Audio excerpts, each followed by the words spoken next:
సంస్కృతి సంపద YouTube channel తరపున అందరికీ స్వాగతం. శ్రీమద్ భగవద్గీత ఆధ్యాత్మిక రహస్యాలు అనే శీర్షికలో శ్రీ త్రినాథ్ గారు ధారావాహిక ప్రసంగం చేస్తున్నారు.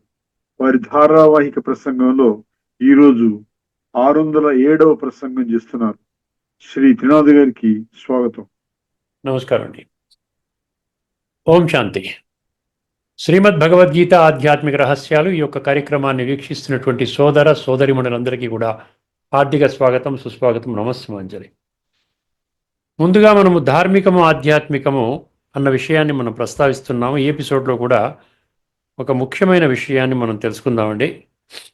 ఇప్పుడు ఆత్మజ్ఞానము, పరమాత్మ జ్ఞానము. అర్థమైందండి. ఆత్మ అన్న శబ్దం కూడా మనకి ధార్మికములో అందరికీ తెలుసును, పరమాత్మ అన్న శబ్దం కూడా తెలుసును. వాస్తవికంగా దాని యొక్క అనుభూతి ఎలా చేయాలి అన్న విషయం తెలియకపోయినా ఆత్మ, పరమాత్మ. ఇప్పుడు ఆత్మ పరమాత్మ జ్ఞానము ఎవరిస్తారు అనేది ముఖ్యమైన ప్రశ్న. దేహాభిమానములో ఉన్నటువంటి వాళ్ళు, అంటే 100% నేను దేహం అనేటువంటి భ్రమ, భ్రాంతి, అంటే డెల్యూషన్లో ఉన్నటువంటి వాళ్ళు ఆత్మజ్ఞానాన్ని ఇవ్వగలరా? ఆత్మజ్ఞానము ఇవ్వనంత వరకు కూడా పరమాత్మ యొక్క ఉనికిని కనిపెట్టలేరు. ఎందుకంటే ఆత్మ నక్షత్రము, పరమాత్మ కూడా నక్షత్రం, ఏంటి జ్యోతి స్వరూపము. ఆత్మ ద్వారానే పరమాత్మ అనుభూతిని భగవంతుడే స్వయముగా చెప్పడం జరిగింది భగవద్గీత ఆధారంగా. ఇప్పుడు విశ్వాత్మలందరికీ విశ్వాత్మలు అంటున్నాం కదంటే ధార్మికంలో ఉన్నవాళ్ళు కూడా పరమాత్మ సంతానమే కదండి.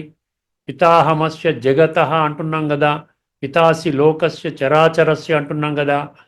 అలాంటప్పుడు ఆత్మజ్ఞానం మనకి ఇవ్వాలంటే దేహధారులు ఇవ్వగలుగుతారా అంటే 100% దేహధారులు ఇవ్వలేరు. అర్థమైందండి. దేహధారులు వాళ్ళు ఆత్మజ్ఞానాన్ని, పరమాత్మ జ్ఞానాన్ని ఇవ్వలేరు. దేహదారులు అంటే ఎవరెవరు వస్తారు? 33 కోట్ల దేవతలు, ధర్మస్థాపకులు, సాధువులు, ఋషులు, మంత్రులు, సంతులు, మునులు, గురువులు, ప్రభువులు, ఇలాగ చాలామంది ఉన్నారు కదండి. మహామండలేశ్వరులు, జగద్గురువులు, పీఠాధిపతులు. ఎందుకంటే నేను చాలా వరకు గీతా కాన్ఫరెన్సెస్, సాధు సంత్ సమ్మేళనం అటెండ్ అవుతూ ఉంటాను. అక్కడ ఎక్కువగా మహామండలేశ్వరులు, పీఠాధిపతులు, జగద్గురువులు అంటారు. అర్థమై వాళ్ళు కూడా మనకు చెప్పలేదు కదా. మీరందరూ ఒరిజినల్గా మీ మూల స్వరూపంలో ఆత్మ అని చెప్పలేదు కదా. మళ్ళీ అలాంటప్పుడు ఆత్మజ్ఞానం చెప్పకపోతే భౌతిక స్థూల జ్ఞానంతో జీవితాన్ని మనం సాగిస్తున్నాం కదండి. అందుకనే ఇక్కడ భగవంతుడు ఏమంటున్నాడంటే, నేను పరమాత్మని, నన్ను ఈ భౌతిక చర్మ చక్షుల ద్వారా చూడలే మాం శక్యసే ద్రష్టుం అనేనైవ స్వచక్షుష. నేను త్రిగుణాతీతుడిని. ప్రపంచంలో ఉన్న దేహదారులందరూ త్రిగుణాలలోకి వస్తారు. 7వ అధ్యాయంలో 12వ త్రిభృగుణమయై భావైరేవి సర్వమిదం జగత్ మోహితం నాభిజానాతి మామేభ్య పరం అవ్యయం అన్నాడు. ఈ 2 లక్షణాలు సరిపోతాయి కదా. అందుకని నన్ను కూడా దేహధారిగా తీసుకున్నారు మీరు. గీత ఎవరు చెప్పారు అంటే దేహధారిగా తీసుకున్నారు. కానీ దాని ఆధారం చూపించండి అంటే చూపించలేరు. అసలు భగవద్గీత అంటే ఏమిటి? 701 శ్లోకము. భగవాను వాచ్ అంటే ఏంటి? 574 శ్లోకాలు. మీరు ఏ ప్రూఫ్స్, ఏ రుజువులు ఇవ్వాలన్నా, ఎటువంటి ప్రమాణాలు చూపించాలన్నా ఈ 574 శ్లోకాలు భగవాను వాచలో మీరు చూపించాలి. మీకు ఒక మంచి రుజువునిస్తున్నాను. 7వ అధ్యాయంలో మొట్టమొదటి శ్లోకం అండి. భగవంతుడు ఎంత చక్కగా చెప్పాడు అంటే, మీరు బుద్ధినేత్రాన్ని తెరవకుండా ఉంటే అర్థం కాదు. ఏదో చెప్తున్నాడు అనుకుంటారు. బుద్ధినేత్రాన్ని తెరుచుకున్నట్టయితే ఏమర్థమవుతుందని, నా పరిచయాన్ని నేనే ఇస్తానన్నాడు. మన పరిచయం అప్పటికే అందరికీ తెలిసి ఉంటే ఇవ్వాల్సిన అవసరం లేదు కదా. ఇప్పుడు ఏమన్నా గీతా భగవంతుడి పరిచయం మాకు ఉందంటారు అందరూ కూడా. అర్థమైందండి. కానీ భగవంతుడు అంటాడు నా గురించి ఎవరికి తెలియదు అంటాడు. వాళ్ళు ఎలాగా దాన్ని ఆ వైపరీత్యాన్ని ఎలాగ మీరు సర్దుబాటు చేస్తారు? అర్థం చేసుకోండి. వేదాహం సమతీతాని వర్తమానాని చ అర్జున భవిష్యాని చ భూతాని మాం తు వేద న కశ్చన. నాకు విశ్వాత్మలందరి యొక్క భూత వర్తమాన భవిష్యత్ కాలాల జ్ఞానం ఉన్నది, కానీ నా గురించి ఏ ఒక్కరికి తెలియదు. 7వ అధ్యాయం 3. ఏది వేల కొలది జనులలో ఒకానొకడు మాత్రమే నన్ను పొందేటువంటి జ్ఞాన సిద్ధి కోసం ప్రయత్నం చేస్తాడు. అట్లు ప్రయత్నము చేసినటువంటి వాళ్ళలో ఒక్కడు మాత్రమే నన్ను తెలుసుకుంటాడు. అంటే దీని అర్థం ఏంటండి? నాకు తెలుసును, మేము అనుకున్నదే పర్ఫెక్ట్ అంటే మొదటి శ్లోకం చూడండి. నా పరిచయం నేనే ఇస్తాను. మయ ఆసక్తమనాహ పార్థ యోగం యుంజన్ మదాశ్రయ అసంశయం సమగ్రం మాం యథా జ్ఞాస్యసి తత్ శృణు. వినవయ్య బాబు, నేను చెప్తాను ఆసక్తి మనసుతో, అనాసక్త మనసుతో కాదు. మయ ఆసక్త మనాహ పార్థ యోగం యుంజన్ మదాశ్రయ. నాతో యోగం చేసే లక్ష్యం పెట్టుకొని నా మీద బలిహారమయ్యే బుద్ధితో మీరు నా దగ్గరికి రండి. అర్థమైందండి? యోగం యుంజన్ అంటే యోగం చేస్తూ రండి, యోగం చేసే లక్ష్యంతో రండి. మది ఆశ్రయ, నా యొక్క ఆశ్రయాన్ని కోరుకుంటూ రండి. అప్పుడు అసంశయం సమగ్రం అన్నాడు. సంశయరహితుడిగా మీరు తెలుసుకుంటారు, ఏ డౌట్ అక్కర్లే. ఇప్పుడు ఈ రోజున 25-30 లక్షల మంది ఊరికనే తెలుసుకున్నారండి. ఇన్ని లక్షల మంది 150 దేశాల్లో ఉన్నటువంటి వాళ్ళు, వివిధ ధర్మాలకు చెందిన వాళ్ళు, వివిధ మతాలు, కులాలకు, జాతులకు, రంగులు, వర్ణాలకు, వర్గాలకు చెందిన వాళ్ళు ఎలా తెలుసుకున్నారు? ఇంత రుజువులు మీకు ఎదురుగుండా పెట్టినా కూడా మీకు చీమ కుట్టినట్టు కూడా అనిపించకపోతే మీరు ఎలాగా భగవంతుని ప్రాప్తి చేసుకుంటారండి? ఆలోచించండి. అసంశయం సమగ్రం. సమగ్రం అంటే కాంప్రహెన్సివ్, కంప్లీట్. అసంశయం, మీకు ఎటువంటి డౌట్ ఉండదు. యథా జ్ఞాస్యసి, నన్ను ఏ విధంగా తెలుసుకుంటారో తత్ శృణు అన్నాడు. అర్థమైందండి? అందుకని ఆత్మ పరమాత్మ పరిచయం మనుషులు ఇవ్వలేరు, ఒక్క పరమాత్మ మాత్రమే ఇవ్వడం జరుగుతుంది. ఇప్పుడు వర్తమానములో ఆయన ఇప్పటికే 90 సంవత్సరాలు అయింది. వారు ఈ సృష్టి మీద వచ్చి మనందరికీ ఆత్మజ్ఞానం, పరమాత్మ జ్ఞానం తప్ప ఇంకోటి ఏమి చెప్పడం లేదు. మరొక విషయాన్ని మళ్ళీ తదుపరి ఎపిసోడ్లో తీసుకొని వస్తాను. ఇప్పుడు ఒక అద్భుతమైనటువంటి భగవద్గీత శ్లోకాన్ని మీ ముందు ఉంచబోతున్నానండి. గత ఎపిసోడ్లో 18వ అధ్యాయంలోని 61వ శ్లోకాన్ని మనము గత గీతా ఎపిసోడ్లో, అంటే ఒక ఎపిసోడ్ గీత, ఒక ఎపిసోడ్ మనము ఇది కఠోపనిషత్తు చర్చించుకుంటున్నాం. సో గత గీతా ఎపిసోడ్లో 18వ అధ్యాయంలోని 61వ శ్లోకం తెలుసుకున్నాం.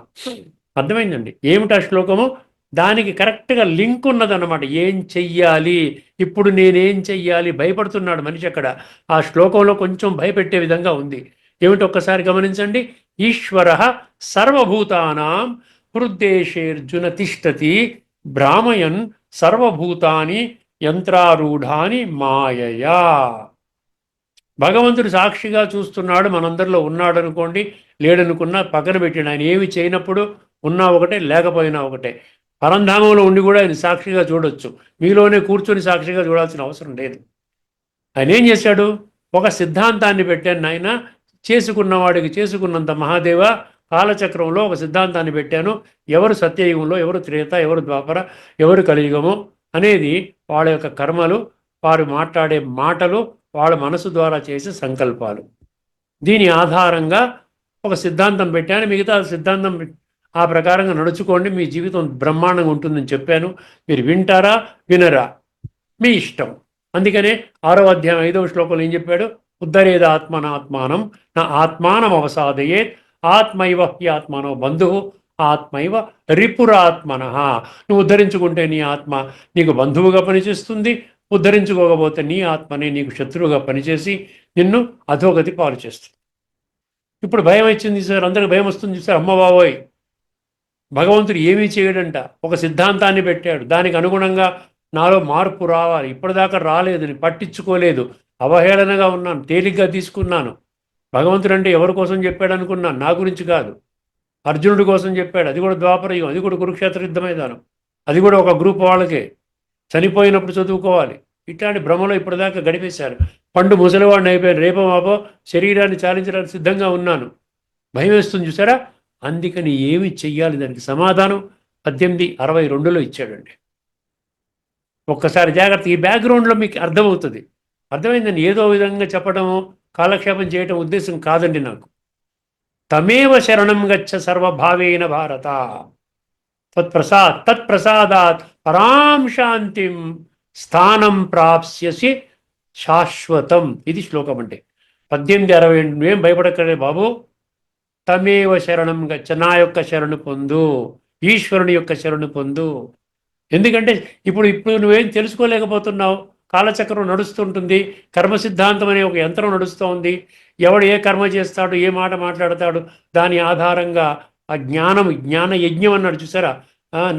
ఏమన్నాడు అక్కడ, శ్రేయాన్ ద్రవ్యమయాత్ యజ్ఞ జ్ఞాన యజ్ఞ పరంతప సర్వం కర్మ అఖిలం జ్ఞానేన పరిసమాప్యతే అను. ప్రతీది కూడా జ్ఞానం ఆధారంగా ఫిల్టర్ అవుతుంది.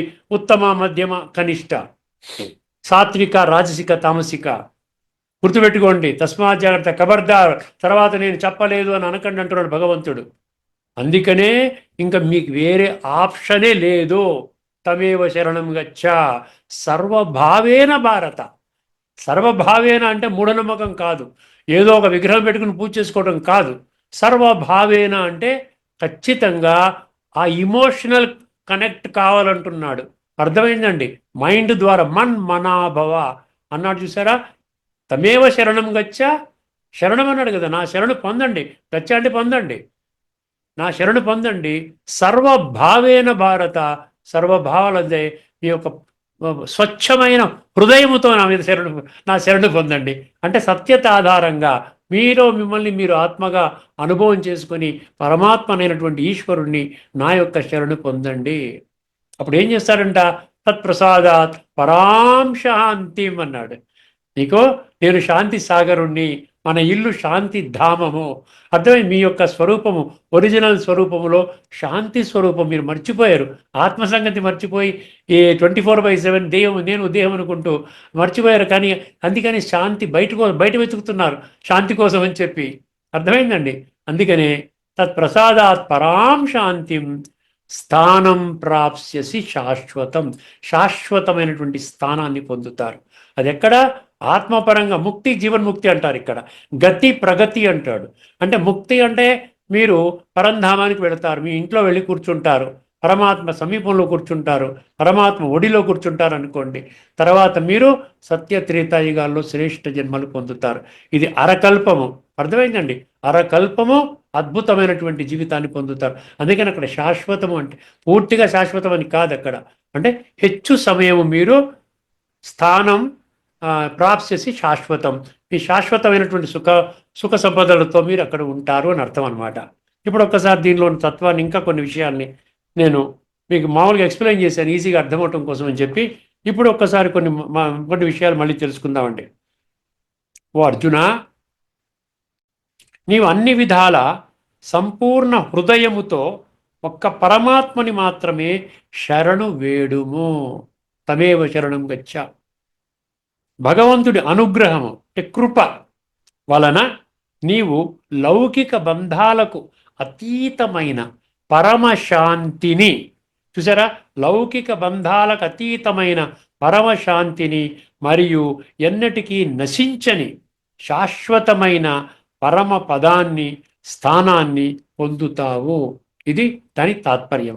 ఇప్పుడు కొంచెం లోతైన ఆధ్యాత్మిక కోణములో తత్వాన్ని మనం తెలుసుకునే ప్రయత్నం చేద్దాం. ఈ శ్లోకము కేవలం ఒక భక్తిపూర్వక ప్రార్థన కాదు.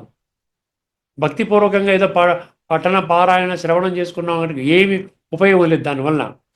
ఈ శ్లోకము కేవలం ఒక భక్తిపూర్వక ప్రార్థన కాదు.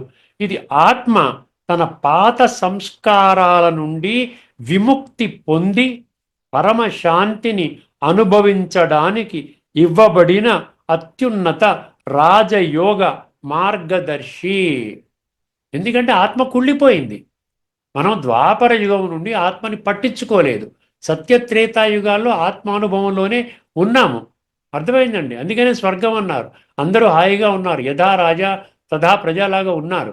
ద్వాపర యుగం నుండి దేహభ్రాంతి వచ్చేసింది. నేను దేహం అన్న భ్రాంతి స్లోగా వచ్చి ఇప్పుడు కలియుగములో పూర్తిగా 100% నేను దేహం అన్న భ్రమలోనే మనుషులు జీవిస్తున్నారు. వాళ్ళు ఎదుర్కొనేటువంటి సర్వ సమస్యలకి మూల కారణము, ఏకైక కారణము ఆత్మని మర్చిపోవడమే. అర్థమైందండి. అది విషయం అన్నమాట.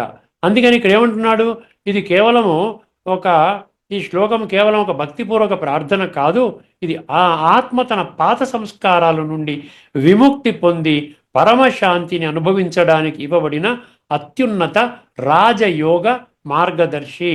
దీనిని ఆధ్యాత్మిక దృష్టికోణంలో లోతుగా విశ్లేషిస్తే ఎన్ని వచ్చాయండి? 5 పాయింట్స్ వచ్చాయండి. ఈ 5 పాయింట్స్ అర్థం చేసుకున్నారంటే మీకు ఇందులో ఉన్న తత్వం చాలా స్పష్టంగా అర్థమవుతుంది. మొదటిది ఏంటంటే తమేవ శరణం గచ్చ అన్నాడు. తమేవ శరణం గచ్చ అంటే ఏంటి? ఆ పరమాత్మని ఒక్కరినే ఆశ్రయించు. ఇక్కడ కూడా ఏమవుతుందండి? భగవంతుడు ఒక్కడే, విశ్వాత్మలందరికీ భగవంతుడు ఒక్కడే. ఇది మీ రక్తపు కణాలలో నరాలలో బాగా జీర్ణించుకుపోయింది. మా భగవంతుడు వేరే, మీ భగవంతుడు వేరే అని దైహికంగా మనం ఆ విధంగా. కానీ భగవంతుడు అంటున్నాడు, విశ్వాత్మలందరికీ నేను ఒక్కడిని భగవంతుణ్ణి. తమేవ శరణం గచ్చ, ఆ పరమాత్మని ఒక్కరిని ఆశ్రయించు. దేహాభిమానాన్ని త్యాగము చెయ్యాలి. దేహాభిమానం ఉన్నంత వరకు భగవంతుడు దొరకడు. నిజమైన శరణాగతి అంటే, ఇప్పుడు తమేవ శరణం గచ్చ అన్నాడు కదా, నిజమైన శరణాగతి అంటే భౌతికంగా లొంగిపోవడము కాదు, భౌతికంగా కాదు. నేను ఒక శరీరాన్ని అనే భ్రమ, దేహాభిమానం అంటే బ్రాకెట్లో నుండి విడివడి నేను ఆత్మను అని గుర్తించి పరమపిత పరమాత్మకు బుద్ధిని పూర్తిగా సమర్పించడము. మన బుద్ధిని ఆయనకి ఇచ్చేయాలి. ఎందుకంటే బుద్ధి వక్రంగా పోతోంది. ఆయన దగ్గర ఉందనుకోండి, సవ్యంగా నడిపిస్తాడు. అది తమేవ శరణం గచ్చ అంటే అదనమాట విషయం. ఇంకా కొన్ని విషయాలు ఉన్నాయి. తమేవ అంటే, తమేవ అన్న మీనింగ్ ఏంటంటే బ్రాకెట్లు ఏమి ఇచ్చాడంటే ఆయన ఒక్కరినే, ఆయన ఒక్కరినే అంటే ఒక్కడే భగవంతుడు.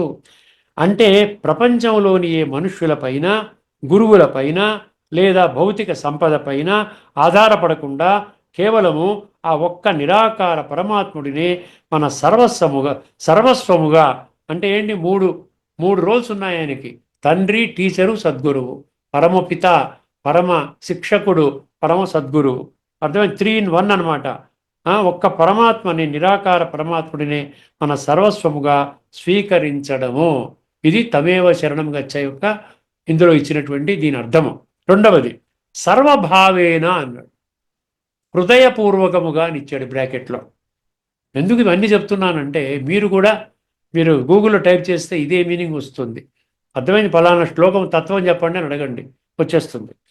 సర్వభావేన హృదయపూర్వకముగా నిరంతర యోగము, సహజ రాజయోగము, కేవలము పూజలు చేసేటప్పుడు మాత్రమే కాకుండా మనస్సు, బుద్ధి, సంస్కారాలు అనే 3 శక్తులను పూర్తిగా పరమాత్మ సేవలో మరియు స్మృతిలో నిమగ్నము చేయడము. మనలోని ప్రతి ఆలోచన, ప్రతి భావన ఆధ్యాత్మిక జ్ఞానం యొక్క నియమాలకు అనుగుణముగా ఉండటమే సర్వభావేన శరణు కోరడము. సర్వభావేన అంటే అదనమాట. అంటే ఏమన్నాడు ఇక్కడ? ఈశ్వరీయ నియమాలంటే ఏమిటి? భగవంతుడు దేని ఆధారంగా నియమాలు చెప్తున్నాడు? శ్రీమతము అని పెట్టాడు. భగవద్గీతలో మొదటి పదం ఏంటి? శ్రీమత్ భగవద్గీత. ఆ శ్రీమతాన్ని మనం మర్చిపోయి మనం పరమతము, జనమతము, మనమతము, ఈ 3 మతాల్లో అదే హైయెస్ట్ అనుకుని వెళ్ళిపోతున్నాం. దాని నుండి మన సమస్యల నుండి ఎటువంటి పరిష్కారాలు ఎవరికి దొరకటం లేదు. అందుకనే శ్రీమతం అనుగుణంగా ఉండడమే సర్వభావేన శరణు కోరడం. ఇప్పుడు మూడవది, 5 పాయింట్స్ అని చెప్పాను కదా. మూడవ పాయింట్ తత్ప్రసాదాత్, ఆయన కృప లేదా ప్రసాదము ద్వారా ఆయన ప్రసాదిస్తాడు. వికర్మల వినాశనము ఏమిస్తాడు చూసారా? వికర్మల వినాశనము రాజయోగము ద్వారా పరమాత్మను స్మరించినప్పుడు వారి నుండి లభించే దివ్య గుణాలు మరియు దివ్య శక్తులు, అది మనకి ఇవ్వడమే వారు మన మీద చూపించే కృపా దయ. ఆత్మలో జన్మజన్మల పాపకర్మల ఫలితముగా నిక్షిప్తము కాబడిన తామసిక ప్రధాన సంస్కారాలను భస్మము చేస్తుంది. అర్థమైందండి? ఈ రాజయోగం ఏం చేస్తుందండి? ఆయన ఇచ్చిన గుణాలు, శక్తులు, రాజయోగ ప్రక్రియ ఈ యొక్క పాత సంస్కారాల్ని భస్మం చేస్తుంది మరియు సాత్వికంగా పరివర్తన చేస్తుంది. ఇది మనకు లక్ష్యం పెట్టుకోవాలి. భగవంతుని ప్రసాదం అంటే ఇక్కడ తినే పదార్థం కాదు. ప్రసాదం అంటే తినే పదార్థం కాదు. ఆయన స్మృతి ద్వారా ఆత్మకు లభించే పవిత్రత, దివ్య గుణాలు మరియు దివ్య శక్తులు. అవి అర్థమైంది కదండి? అదనమాట ప్రసాదం అంటే ఏంటి?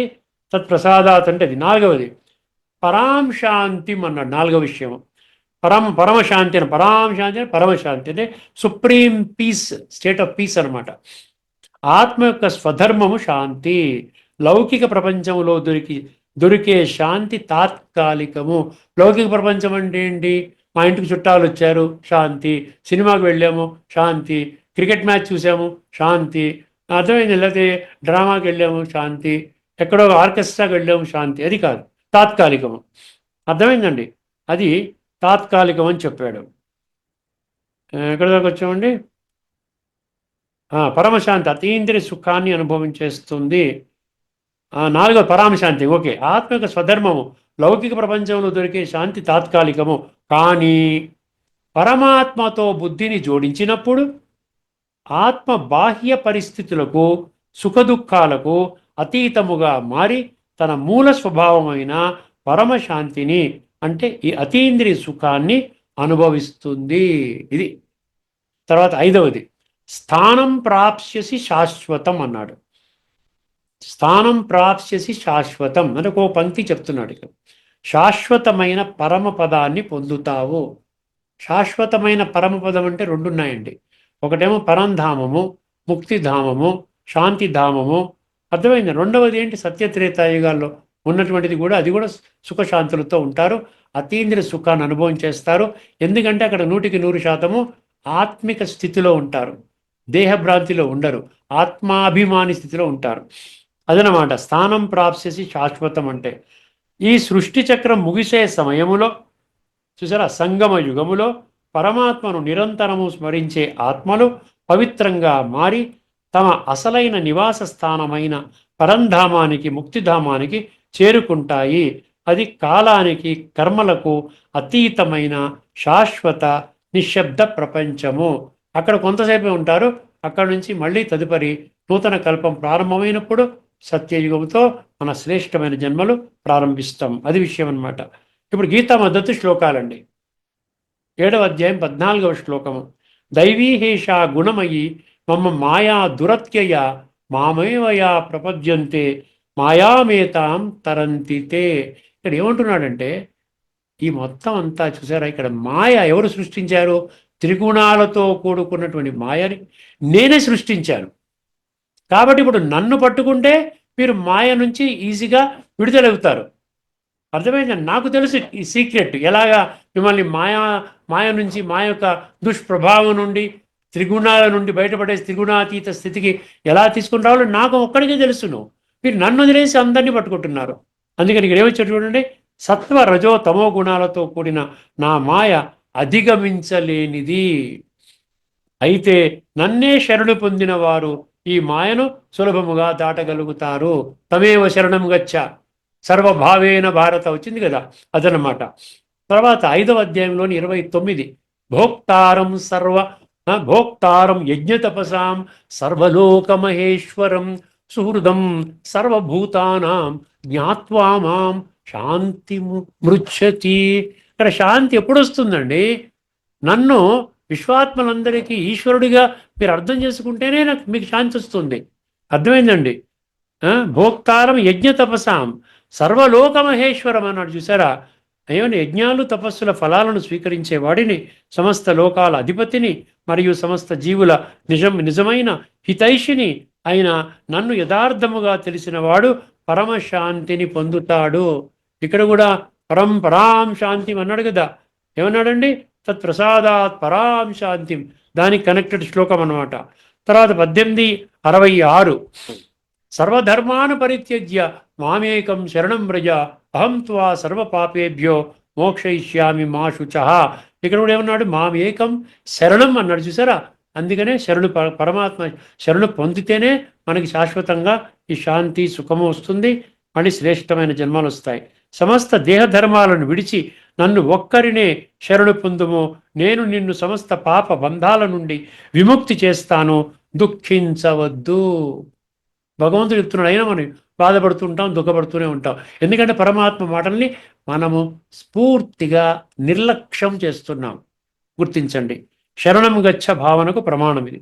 తర్వాత ఆఖరి అందులో ఇంకొక శ్లోకము 9:22 అనన్యాశ్చింతయంతో మాం ఏ జనాః పర్యుపాసతే తేషాం నిత్యాభియుక్తానాం యోగక్షేమం వహామ్యహం. ఏం చెప్పాడు? నువ్వు నా చింతన చేసినట్లయితే నీ యోగక్షేమాలు బాధ్యత నేను వహిస్తానంటున్నాడు. ఎవరైతే అన్యచింతన లేకుండా నాపైనే మనసు నిలిపి నన్ను ఉపాసిస్తారో, అంటే పూజ చేస్తారో, భజన చేస్తారో, ధ్యానం చేస్తారో, నిరంతరము నా ప్రేమలో లీనమై ఉండే అట్టి భక్తుల యోగక్షేమాలను, అంటే బాధ్యతలను నేనే వహిస్తాను. భగవంతుడు సత్యం అండి. భగవంతుడి మాటలు అసత్యం అవుతాయా? తర్వాత ఉపనిషత్తు మద్దతు మంత్రాలు చెప్పి ముగిస్తానండి. శ్వేతాశ్వతర ఉపనిషత్తు 6:18 అండి. శరణాగతి మంత్రం. ఇందులో కూడా శరణాగతి, భగవంతుడి పట్ల శరణు పొందాలని ఉంది. యో బ్రహ్మణాం విదదాతి పూర్వం 6:18 శ్వేతాశ్వతర. దీని మీనింగ్ ఏంటి? సృష్టి ప్రారంభములో బ్రహ్మదేవుడిని సృష్టించి, చూసారా, కల్పాది అంటాడు. సహ యజ్ఞా ప్రజా సృష్ట్వా పురోవాచ ప్రజాపతి, అదనమాట దానికి లింక్ ఇది. సృష్టి ప్రారంభములో బ్రహ్మదేవుడిని సృష్టించి ఆయనకు వేదాలను ఉపదేశించిన ఆ పరమాత్మను, మన బుద్ధిని ప్రకాశింపజేసే ఆ దేవదేవుడిని ముముక్షుడువై నేను శరణు వేడుతున్నాను. ముముక్షువునై నేను శరణు వేడుతున్నాను. ముముక్షు అంటే మనం హయ్యర్ పాత్రని కోరుకోవాలి. ముముక్షు అంటే ముక్తిని కోరుకునేవాడిని ముముక్షు అంటారు. అర్థమైందండి? శరణమహం ప్రపద్యే, దానికి అనమాట. కఠోపనిషత్తు 1:2:20 అణోరణీయాన్ Mahato మహీయాన్ dot dot dot dot. ఆత్మ అణువు కంటే సూక్ష్మమైనది, మహత్తు కంటే గొప్పది. అది ప్రతి జీవుని హృదయ గుహలో స్థితమై ఉన్నది. కోరికల నుండి విముక్తుడై అంతఃకరణ శుద్ధిని పొందినవాడు ఆత్మ మహిమను దర్శించి శోకరహితుడవుతాడు. శ్వేతాశ్వతర 3:20 అణోరణీయాన్ మహతో. ఇది కూడా కొన్ని పదాలు కలుస్తాయి చాలా వరకు. ఏదో ఆత్మ గుహాయాం నిహితో అని ఏదో పదాలు మారే తప్ప ఈ కఠోపనిషత్తు 1.2.20 అది కాదు. ఇది కఠోపనిషత్తేనా? కఠోపనిషత్తు 1:2:20, శ్వేతాశ్వతర 3.20. ఇది సుమారుగా సమానంగా ఉంటుందండి. ఆత్మ అణువు కంటే సూక్ష్మమైనది, మహత్తు కంటే గొప్పది, కోరికలు లేనివాడు, శోకరహితుడైన సాధకుడు. ధాతు ప్రసాదం అంటాడు అక్కడ. ఆ పరమాత్మ యొక్క అనుగ్రహం వలన మాత్రమే తన హృదయంలో ఉన్న ఆత్మ యొక్క మహిమను దర్శించగలుగుతున్నాడు. ఇది గీతలోని తత్ప్రసాదాత్ పరాం శాంతి అనే భావనకు మూలము. ఈశావాస్య 18 అండి. అజ్ఞేనయ సుపధారాయే అస్మాన్ విశ్వాని దేవ డాట్ డాట్ డాట్. తర్వాత ఓ పరమాత్మ, మమ్మల్ని సన్మార్గములో నడిపించు, మాలోని కుటిలమైన పాపాలను తొలగించు, నీకు మేము మళ్ళీ మళ్ళీ నమస్కరిస్తున్నాము. ఇది పూర్తిగా భగవంతునికి తనను తాను సమర్పించుకునే శరణాగతి ప్రార్థన. ఇక్కడ ముగించే ముందరండి ఈ 1861 1862 మధ్యలో ఉన్నటువంటి సంబంధాన్ని జస్ట్ ఒక చిన్న పారాగ్రాఫ్ రాసుకున్నాను, జాగ్రత్తగా చూడండి. దీనిని ముందు శ్లోకంలో 1861లో ఈశ్వరుడు సర్వభూతాల హృదయములో ఉండి మాయ అనే యంత్రంపై ఎక్కించి అందరినీ ఆడిస్తున్నాడు అని భగవంతుడు చెప్పారు. అంటే ప్రకృతి గుణాలు, పాత సంస్కారాలు మనిషిని ఒక బొమ్మలా ఆడిస్తాయి. మన సంస్కారాలే మనకు ఆడిస్తున్నాయి, దుఃఖంలో పడేస్తున్నాయి, బాధల్లో పడేస్తున్నాయి. మరి ఈ మాయాచక్రం నుండి తప్పించుకోవడం ఎలా? దానికి సమాధానము 1862 శ్లోకము. ఆ యంత్రాన్ని నడిపే డ్రైవరు పరమాత్మ. చూసారా, మనం ఆయనకి ఇచ్చేసామనుకోండి, ఆయన నడిపిస్తాడు. ఆ యంత్రాన్ని నడిపే డ్రైవరు పరమాత్ముడు. ఎవరినైతే పరమాత్మ నడిపే డ్రైవరు ఎవరైతే ఉన్నారో అంటే పరమాత్మ, ఆయననే పూర్తిగా శరణు వేడు. అప్పుడు మాయ నిన్ను ఏమీ చేయలేదు, నీకు శాశ్వత విడుదల లభిస్తుంది. ముగింపు సారం అండి. 1861లో భగవంతుడు మనల్ని నడిపిస్తున్నాడని తెలుసుకున్నాక సాధకుడు చేయవలసిన ఏకైక పని ఏంటి? ఆ పరమాత్మ శక్తికి పూర్తిగా లొంగిపోవడమే, సరెండర్. దానికి చిన్న ఎగ్జాంపుల్ ఇచ్చాడు. నది సముద్రంలో కలిశాక దానికి ప్రత్యేక అస్తిత్వం అంటూ ఉండదు. చూసారా, నది సముద్రం వెళ్ళిపోయింది, అస్తిత్వం ఉంటుందా? కలిసిపోయింది, పార్ట్ ఆఫ్. అలాగే సాధకుడు తన అహంకారాన్ని దైవములో విలీనం చేసినప్పుడు భగవత్ అనుగ్రహం చేత పరమశాంతిని పొందుతాడు. ఆఖరి చిన్న పారాగ్రాఫ్ అండి, 2-3 లైన్లు ఉన్నాయి, ఒకే 1 నిమిషంలో పూర్తవుతుంది. నిత్య జీవితములో ఈ శ్లోకాన్ని ఎలా అన్వయించుకోవాలి? Practical application. కర్తృత్వ భావనను వదలడము. నేను చేస్తున్నానన్న భావన విడిచిపెట్టాలి. ప్రతిరోజు ఉదయము పనులు ప్రారంభించేటప్పుడు నేను కేవలము నిమిత్త మాత్రుడిని, నడిపించేవాడు పైవాడు అనుకుంటూ బాధ్యతలను నెరవేర్చాలి. దీని వలన మానసిక ఒత్తిడి అంటే స్ట్రెస్ తగ్గుతుంది.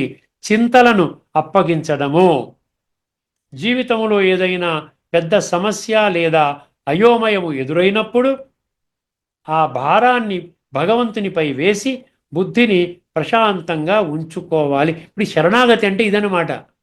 ఊరికే నా శరణు పొందండి, నా శరణు పొందండి అంటే అర్థం ఏమిటి? ఇదనమాట. బుద్ధిని ప్రశాంతంగా ఉంచుకోవాలి. సదా స్మరణ. వ్యాపారాలు ఉద్యోగాలు చేస్తున్నప్పటికీ అంతర్గతంగా ఒక ఆలోచన ప్రవాహాన్ని భగవంతునితో ముడిపెట్టి ఉంచాలి. అదే నిజమైన శరణాగతి. ఆఖరిగా ఒక 10 క్షణాల్లో 1862 గురించి భాష్యకారులు ఏమి రాసుకున్నారో చూసుకొని ఈ యొక్క ఎపిసోడ్ని మనం సంపన్నం చేసుకుందామండి. తమేవ శరణం గచ్చి. చిన్నది. ఓ భారత అంటే అర్జున, అన్ని విధములుగా ఆ పరమేశ్వరునే శరణుజొచ్చుము. అతని కృపచేతనే పరమశాంతిని, శాశ్వతమైన పరమ పదమును పొందగలవు. ఇక్కడితో మరి చర్చను ముగించుకుందామండి. తదుపరి ఎపిసోడ్లో మనము కఠోపనిషత్తులోని 1, 2, 25 మంత్రం అందులో ఉన్న లోతైన తత్వాన్ని చర్చించుకుందామండి. అంతవరకు సెలవు. అందరికీ నమస్కారము. లోకా సమస్త సుఖినో భవంతు. ఓం శాంతి.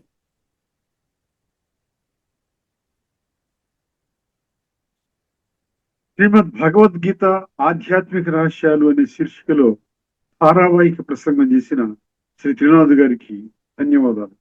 నమస్కారం అండి.